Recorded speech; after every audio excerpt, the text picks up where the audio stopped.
Mel Gibson, thanks for joining Jesse Waters Primetime at Fox. Hey, Jesse, how are you? I'm great. Have you had any time to watch Fox recently, or have you been a little busy?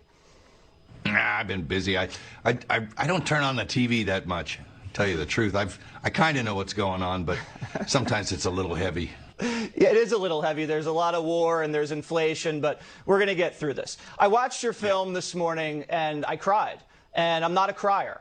It was a very powerful movie, and tell me if I have it right, that this is all about suffering, and people suffer, have a choice. They can either be angry or they can be grateful, and if they're grateful, then they can receive God's grace, and that is what life is all about. Did I get it? I think that's one of the main themes. There's other themes, of course, but that's pretty good. Yep, okay, I'll go I feel like I passed the test here. Tell me about suffering, because that seems to be something that everybody goes through. You, me, the American people. How do we process that?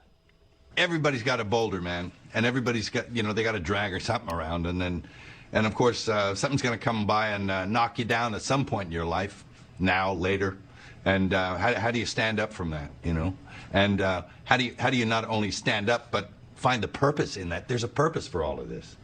And so it's looking for that purpose. And I think, if we're too self-involved, I think if your head's too big, put it that way, it's an easier target to get hit. And if your ego's not that healthy, if you actually realize there's something greater than you and find a little bit of humility, you're not going to get hit as hard, even if you do get hit, because you're going to realize that there's a purpose in it, and you're not the most important thing in the world. And that there's a way to deal with that stuff and almost be grateful for it. So, and the other thing, one of the other things I think was in it was like that it's never too late to fix stuff. Yeah. If there's something you missed. I mean, I got 9 kids, and I haven't been a perfect parent.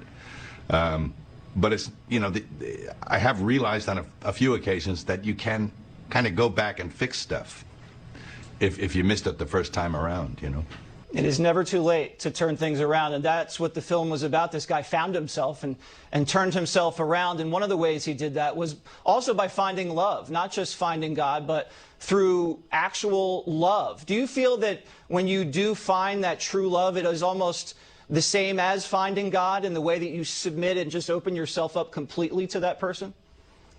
Well, of course. I mean, a real healthy faith comes from complete abandonment of self, which is very difficult for most of us. And, some of us hang on like, I don't know if I've ever achieved that complete abandonment, maybe a few times in my life. But, Mr. Ego is always waiting there. I call him Bjorn, I just got to, he's face down in a pit in the backyard, and I always got to shovel a spoonful of dirt on him now and then just to keep him down there, or he'll get up and start wreaking havoc again. But, and then I'll be Bjorn again, But yeah. I'm picturing you in the backyard with a shovel, just smashing the bejesus out of Bjorn.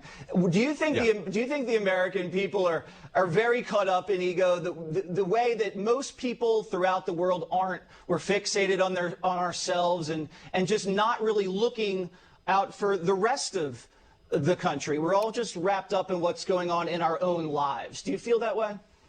Well, I think that's endemic to the entire world. It's like it's not just us, but it's a human failing.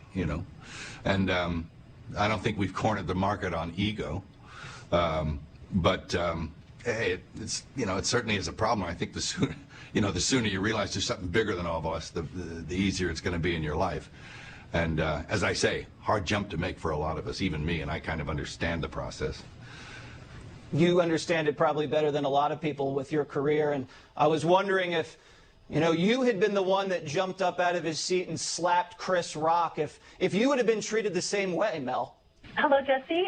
Thank you. That's our time. Have you ever thought about that? Thank you, Jesse. Okay. That is our time. Well, Mel, thank you very much for joining Jesse Waters Primetime, and we really appreciate it. April 13th. The movie drops, Father Stu. We really enjoyed it. Thank you.